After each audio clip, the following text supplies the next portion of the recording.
Crop insurance విధానంపై sub committee ఏర్పాటు చేయాలని కేబినెట్ నిర్ణయించిందని చెప్పారు మంత్రి పార్థసారథి. ఫైనాన్స్, సివిల్ సప్లైస్, వ్యవసాయ శాఖ మంత్రులతో సబ్ కమిటీ ఏర్పాటు చేస్తున్నామన్నారు. నెలలోపు నివేదిక ఇవ్వాలని కమిటీని కేబినెట్ సూచించిందని చెప్పారు.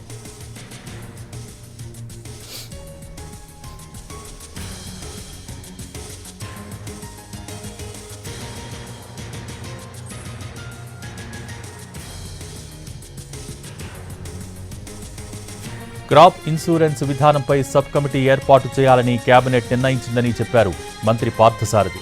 ఫైనాన్స్, సివిల్ సప్లైస్, వ్యవసాయ శాఖ మంత్రులతో సబ్ కమిటీ ఏర్పాటు చేస్తున్నామన్నారు.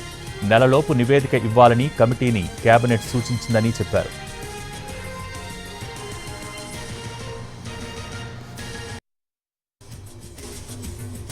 సరైన క్రాప్ ఇన్సూరెన్స్ విధానం లేకపోవటం మూలంగా రైతులు చాలా నష్టపోయారు.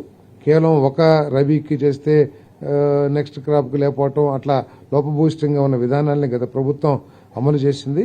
వీటన్నిటి మీద కూడా స్టడీ చేయటం కోసం మరి ఒక కమిటీ ఆర్థిక, పౌర సరఫరాలు, వ్యవసాయ శాఖ మంత్రులతో మరి ఒక అధ్యయన కమిటీని ఏర్పాటు చేయడం జరిగింది. ఆ కమిటీని వెంటనే ఒక నెల రోజుల్లో నివేదిక ఇవ్వాల్సిందిగా కూడా సూచన చేయడం జరిగిందని చెప్పేసి మనం చేస్తున్నాం. గత 5